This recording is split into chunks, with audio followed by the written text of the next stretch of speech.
मेरे पीछे पता रहा। कितना गैर हो गया मैं तुम्हारे लिए। मुझे अब किसी मेरा ये अकलौता पोता है। वो उससे निकाह करे ना करे, मुझे उससे कोई सरोकार नहीं है। बता रही है मुझे। क्या मुझे हॉस्पिटल में अकोमोडेशन मिल सकती है? मुझे भी भाग के शादी कर लेनी चाहिए थी। आज मेरा भी शेर जैसा बेटा। के सारे प्लान्स धरे के धरे रह जाएंगे क्योंकि काका साहब अपनी तमाम जायदाद अपने पोते के नाम पर कर देंगे। तभी वो चीखेगी चिल्लाएगी और यही कहेगी कि काश मैं भी उस वक्त भाग के शादी कर लेती तो आज मेरा भी कोई शेर जैसा बेटा होता। उधर ही दूसरी तरफ आप लोग ये देखेंगे कि फजर किसी सूरत में भी शेर को घास नहीं डाल रही होगी। वो उससे यही कहेगी कि मैं ऐसी लड़की ही नहीं हूँ जो कि अपनी बाप की मर्जी के बगैर तुम्हारे साथ निकाह कर ले।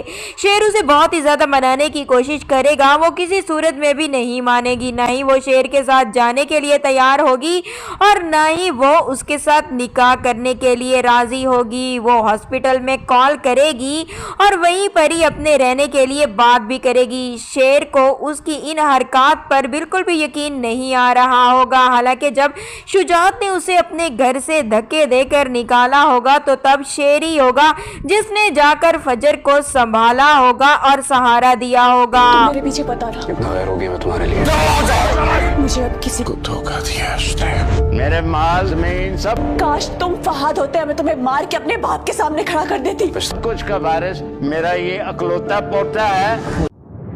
वो उससे निकाह करे ना करे, मुझे उससे कोई सरोकार नहीं है। बता रही है मुझे जिंदा बचा कर। अपने बाप को मैं डॉक्टर फजर बात कर रही हूँ। मेरी आपसे एक रिक्वेस्ट थी, क्या मुझे हॉस्पिटल में अकोमोडेशन मिल सकती है? मुझे भी भाग के शादी कर लेनी चाहिए थी। आज मेरा भी शेर जैसा बेटा होता। क्या जरूरत नहीं है, मैं अकेली अपने लिए काफी हूँ। मैं तुमसे एक लम्हा माफी नहीं होना चाहता।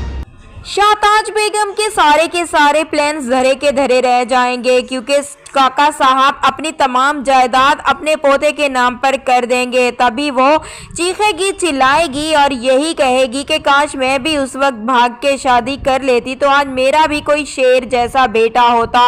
उधर ही दूसरी तरफ आप लोग ये देखेंगे कि फजर किसी सूरत में भी शेर को घास नहीं डाल रही होगी।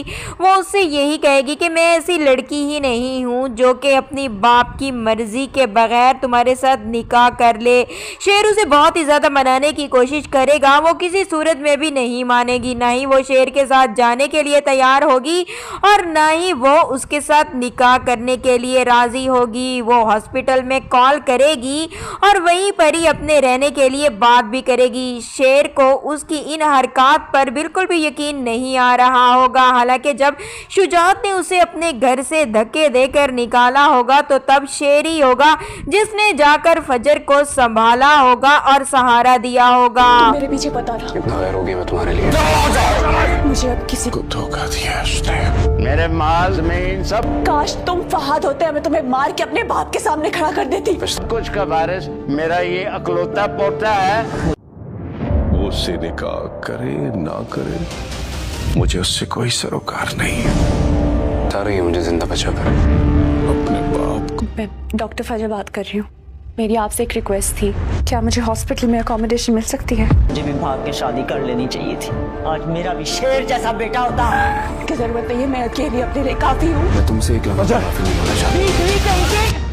शाहताज बेगम के सारे प्लान्स धरे के धरे रह जाएंगे क्योंकि काका साहब अपनी तमाम जायदाद अपने पोते के नाम पर कर देंगे। तभी वो चीखेगी चिल्लाएगी और यही कहेगी कि काश मैं भी उस वक्त भाग के शादी कर लेती तो आज मेरा भी कोई शेर जैसा बेटा होता। उधर ही दूसरी तरफ आप लोग ये देखेंगे कि फजर किसी सूरत में भी शेर को घास नहीं डाल रही होगी। वो उससे यही कहेगी कि मैं ऐसी लड़की ही नहीं हूँ जो कि अपनी बाप की मर्जी के बगैर तुम्हारे साथ निकाह कर ले। शेर उसे बहुत ही ज्यादा मनाने की कोशिश करेगा, वो किसी सूरत में भी नहीं मानेगी। ना ही वो शेर के साथ जाने के लिए तैयार होगी और ना ही वो उसके साथ निकाह करने के लिए राजी होगी। वो हॉस्पिटल में कॉल करेगी और वहीं पर ही अपने रहने के लिए बात भी करेगी। शेर को उसकी इन हरकत पर बिल्कुल भी यकीन नहीं आ रहा होगा। हालांकि जब शुजात ने उसे अपने घर से धक्के देकर निकाला होगा तो तब शेर ही होगा जिसने जाकर फजर को संभाला होगा और सहारा दिया होगा। तुम मेरे पीछे बता रहा, कितना गैर होगी मैं तुम्हारे लिए। मुझे अब किसी को धोखा दिया उसने। मेरे माल में इन सब काश तुम